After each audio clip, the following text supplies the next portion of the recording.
welcome back to another glorious episode of Spirit Angels and Guides. Oh my, I am Nancy Christine Brady. I'm Tara Diana, and we are excited to have you join us, whether you are watching us on our YouTubes or you are following us on our Instagram or you are here listening to us. We are going to be talking about Yule, winter solstice today, and I am here for it. How's it going, Nan?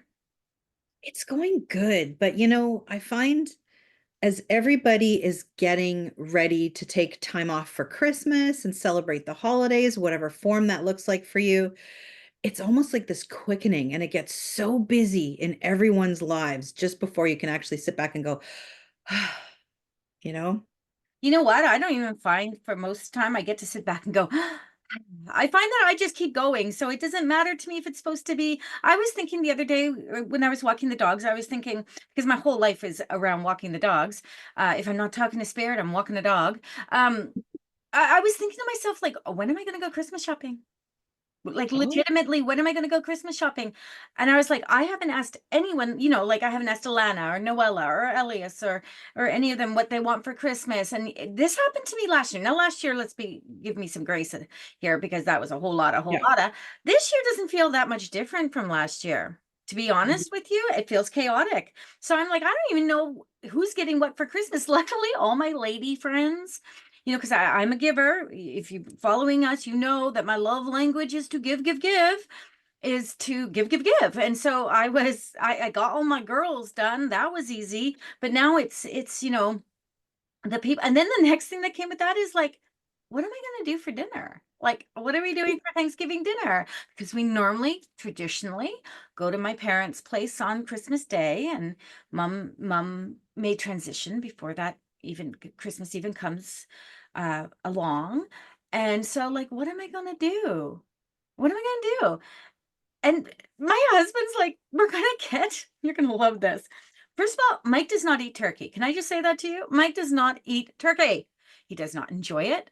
And if he does enjoy it, it would only be the dark pieces. But I have yet to see Mike sit down and take like a plate of turkey. It's always like the ham, right? Always the ham. So he says to me the other night, "Hey, we're gonna borrow our neighbor's deep fryer and deep fry a turkey. They got one of those big honking ones." Yeah. I was like, "Oh, that's going to be a lot of turkey, sir. Like, what are we going to do with all that if you don't eat turkey?" But he's gung ho. And I told Noella, I'm like, we're going to do a turkey in the deep fryer. And she's like, great. Please, goddess, let this work because I don't know how to cook a turkey. Like, I am not the domestic individual. I can cook, a chicken or whatever, but throwing something in the oven for more than like an hour is like tediously annoying to me. So, basting a turkey and all that, I will become OCD, and that is not any disrespect for people with OCD. I literally have OCD, and I will be like basting that turkey every 5 minutes. It'll be out of the oven more than it will be in the oven, and it will just be a nightmare. So we are going to put out the good vibes that this Christmas Tara can mellow out somewhat, somehow, in some way, and watch her husband cook a turkey that we may have to make sandwiches for the homeless and go down. I You could always don't know. buy a small turkey to deep fry, though. It doesn't have Well, maybe. I mean, maybe, but in the end, who knows? Noella comes from a very large family, and her sisters, she has four brothers and three sisters beside herself. So who knows who's going to show up at the house of my tiny, tiny home, which also is in disarray because I'm getting new floors and a new bathroom, and life is just chaotic. So when you're talking about when are things going to slow down, yeah, no, I don't know. I don't know if it will. So uh fine. Good. don't take cues from me when it comes to that. But that leads beautifully into what we're going to talk about today, which Okay. is winter solstice and Yule. Now, we all practice these traditions and these so-called rituals differently. I take bits and pieces of everything and make it my own. And which I Mm. think most people do. For me, solstice is all about, and I do recognize the chaotic part of it. So if you're working with me, what ends up happening is I always throw a program together called the 12 Days of Christmas Cheer, right? And I try to get everyone's energy up. I try to like give them meditations. I give them all these different things that they can do to kind of be able to slide into the solstice, which is the relaxation, reflection. It's looking back at the year, right? And seeing what you've accomplished and what you haven't accomplished. So what I thought, you know, in terms of talking about it today is I want to read you something that I found. So when people ask me about what Yule is, this is the best thing that I can find that resonates with my belief structure in celebrating Yule or winter solstice. Are you up for it? I'm up for it. Read Okay, let's hope this doesn't take Tara too long. Yule. A celebration of the rebirth of the sun from the darkness growing into the light. Yule is the Sabbath of the winter solstice, the shortest day and the least productive time in nature's annual cycle. This is the longest night of more than 12 hours of darkness as we wait for dawn. The tradition of a midsummer festival is ancient, which our ancestors looked forward to through the cold, barren days of December. And let me say, in Vancouver, British Columbia, it is snippety out. I was so cold this morning walking those 3 damn dogs. Yule is a celebration of the rebirth of the sun. For after the longest night, the sun will again begin to grow stronger. A sacred time of solar rebirth when we bring into our homes the Yule log for the returning sun. Mistletoe for fertility and holly for protection. Okay, the mistletoe needs to go somewhere else because there ain't no fertility happening here. Unless we is talking about growth and abundance of other things and other things. This Sabbath represents the rebirth of the light. Here on the longest night of the year, the goddess gives birth to the sun god and hope for new light is reborn. Love it. Love all that. Yeah. This is a time-honored tradition when our ancestors and fairies alike would gather to welcome the return of the sun. So the word fairies is in there, which everyone would know that would trigger my happiness.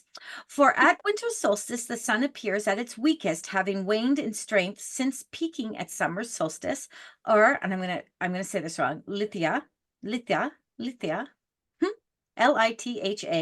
It is the pagan celebration, 6 months earlier.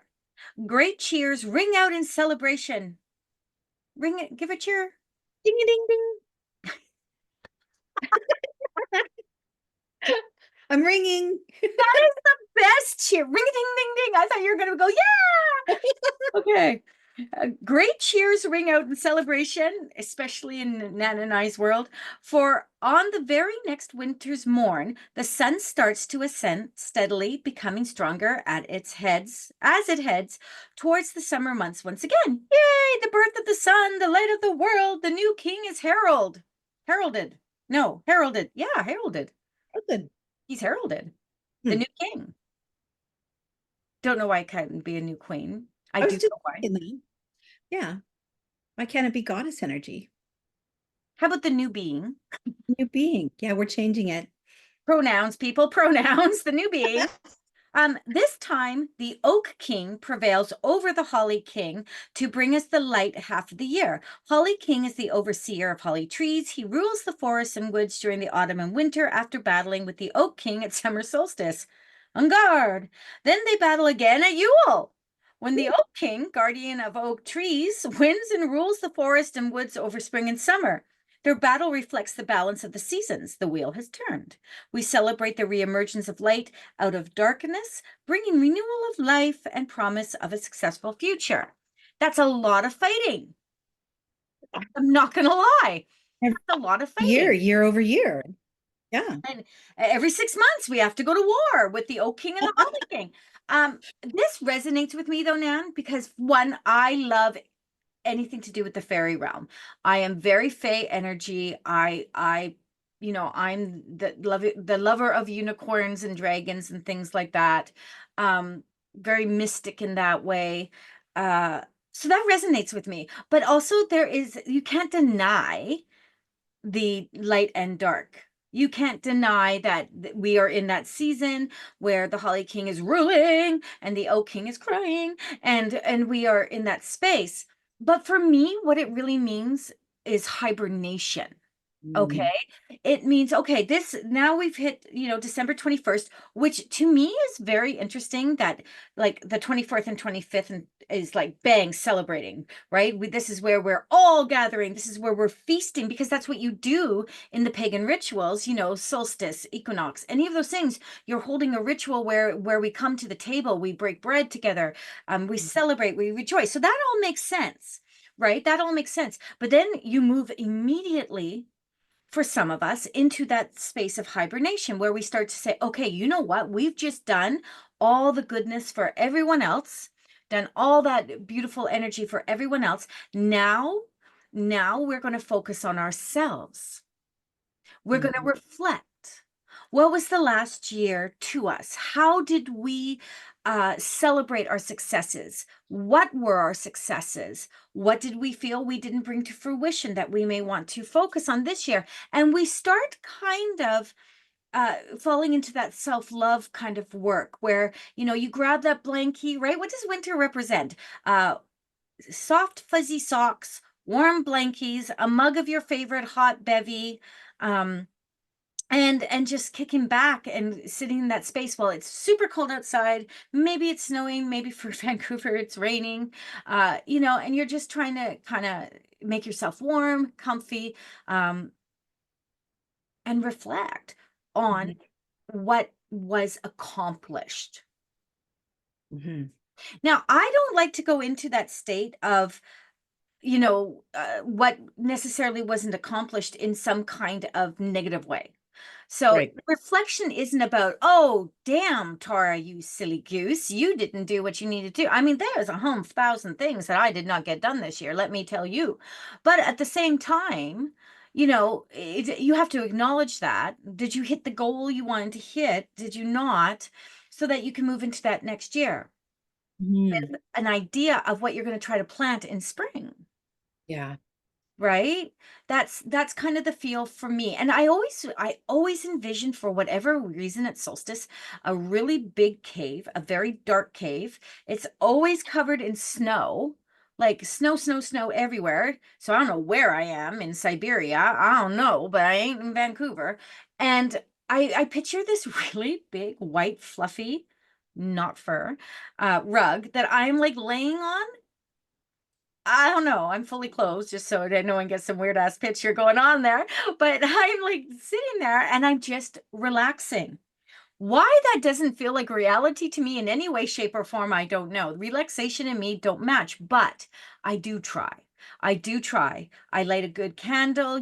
I have a variety of candles that I work with, that are goddess energy. So Lakshmi or Diana, any of those that will do. I light those candles and I start kind of projecting into the next year. Okay, you know what? I was great at this. Let's take that and keep that. And this doesn't have to be about a career necessarily. It doesn't have to be about relationships necessarily. It doesn't have to be about materialistic things.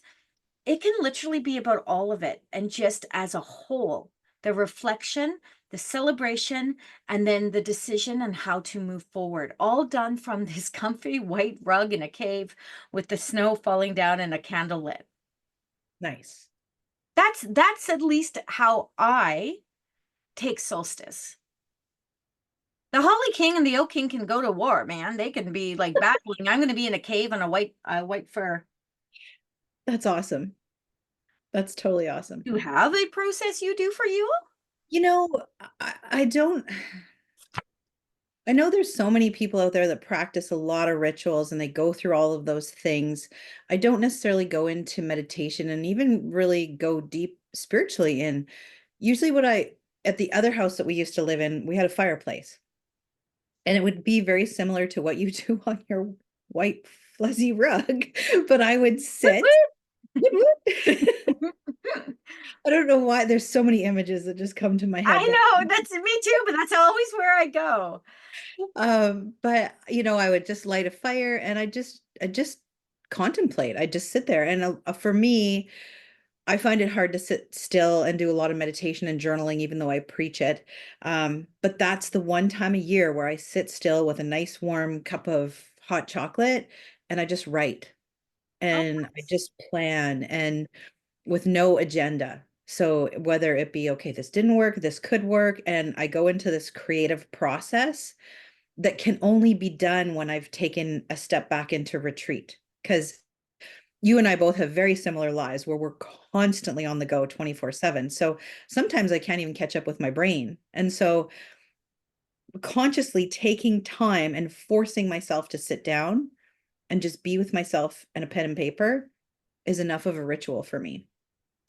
And then if I see whatever else can happen, of course I like to burn candles and all that, but it's in the new house it's candles because I don't have a fireplace here, but I didn't know you didn't have a fireplace.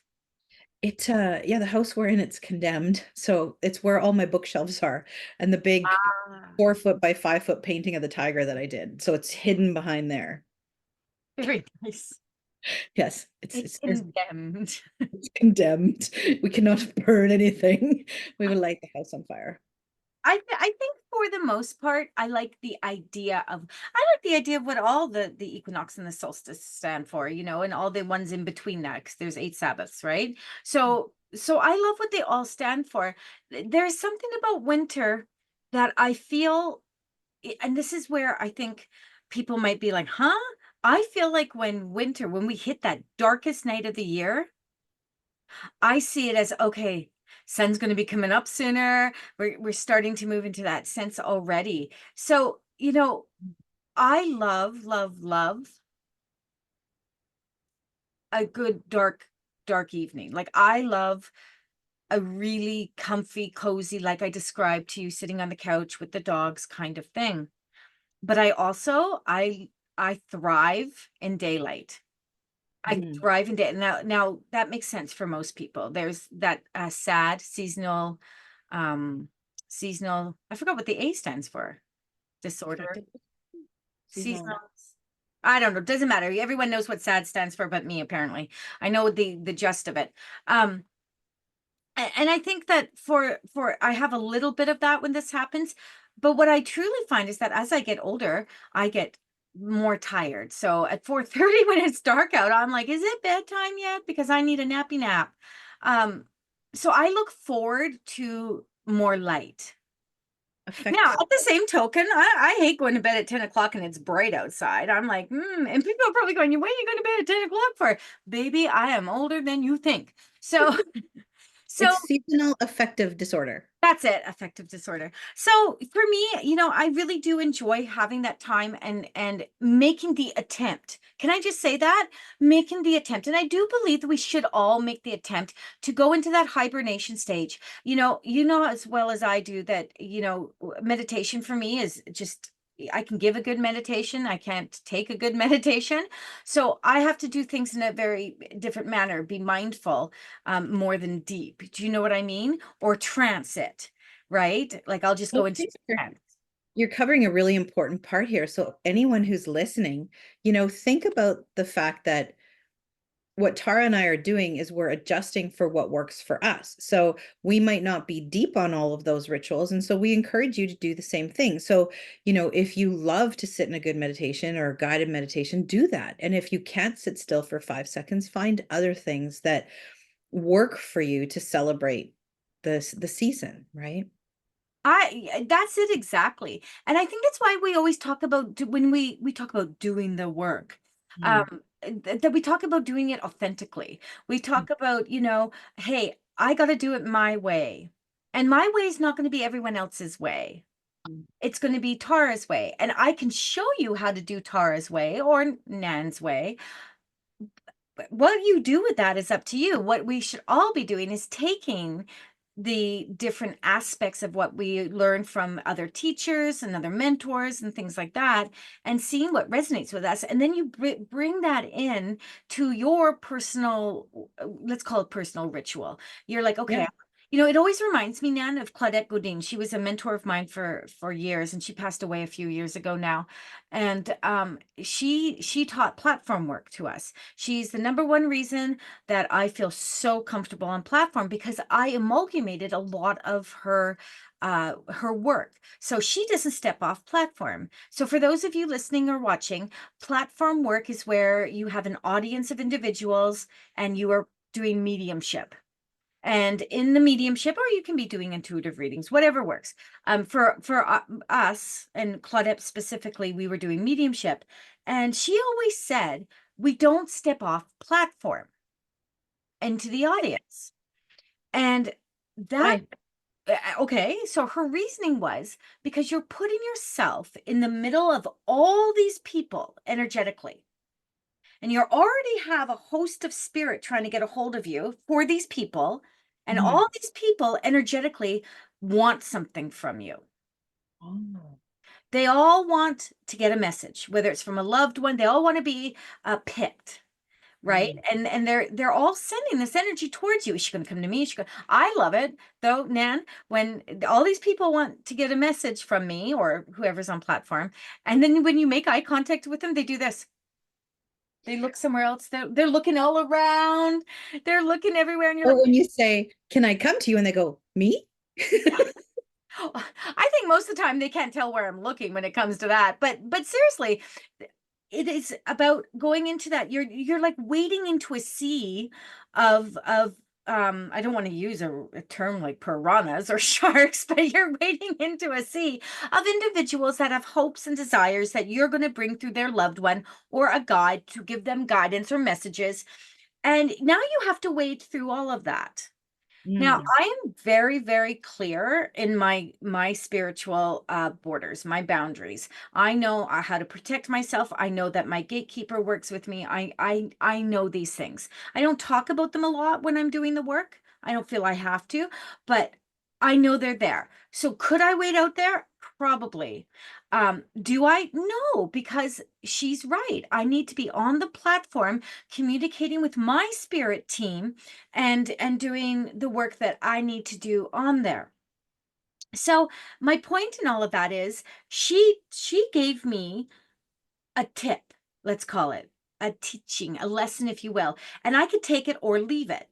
And it's the same with rituals like this. I read you that whole traditional thing because that is ultimately what Yule is. It is Mhm. the Oak King and the Holly King and the clashing of the kings and the light and the dark and all that. But realistically, you could just go and sit down with a nice cup of tea, bleh, a nice cup of tea, and I hate tea. I hate tea so much. Um, and then so for me, let's say we're going to sit down with a nice protein shake and just journal whatever you want or not. Just close your eyes and be mindful of your space or not. Don't do anything and just enjoy the holiday season. The Mhm. biggest problem though is that people get so caught up in the holiday season and what it means and what it doesn't mean and how it works and how it doesn't work, that I truly believe that we need the hibernation afterwards. We need that downtime to kind of go into that place, shed the holiday, the Santa suit and everything, and go back into being just who we are. And there is really nothing wrong with stopping and smelling the roses at any time of year. Mhm. The energy is bumping for hibernation at winter solstice specifically because the night is so predominant and the energy is people tend to want to stay inside, tend to want to stay away from everyone come after Christmas, after New Year's, I guess we should really say. It's true. It's so true.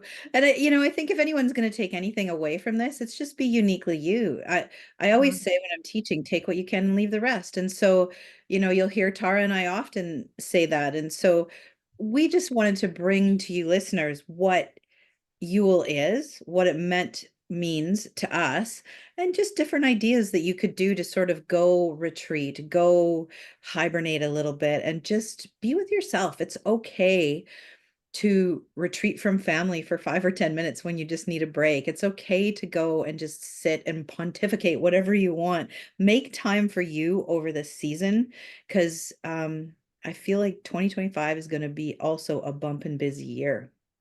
Yeah, I do too. For a host of reasons. There's so many dips dips that people are going to want to actually dip into. Now that's going to sound funny because when I say dip, that's actually going down, Mhm. right? But you're going to want to do that. So the rising back up is going to be so important. And I think it's going to be really, really exciting for people to come and join us at our next events that we have going up, where you and I do that kind of chit chat and talk about that kind of stuff. Yeah, it's going to be amazing. Well, everyone, that's it for today's episode. We want to thank you for joining us and we hope you enjoyed it. Please put in your comments, what does Yule mean for you? What do you guys do? We love to engage with you and see your feedback and comments and all that good stuff. So we hope you enjoyed diving in. Don't forget to join us next time for more spiritual insights, stories, and guidance. Make sure you're following us, guys, on our Instagram. We have a podcast Instagram, Spirit Angels Guides. That's it. No, oh my. Spirit Angels Guides. Come and follow us on Instagram. We do lots of little extra content in there. And follow us on the platforms of the streaming things. Streaming things where you find your favorite, podcasts. Go and give us That's 5 stars. Send us out to other people. Let people get to know us. We are truly authentic in the work that we do. If you want to see us, of course you want to see us. Go follow us on our YouTube page, Spirit Essence by Tara Diana and Nancy Christine Brady. Until next time, my friends, we will see you later. absolutely. Thanks for tuning in and being a part of our journey. Stay connected, stay inspired, and keep shining your lights. Bye, Bye. guys.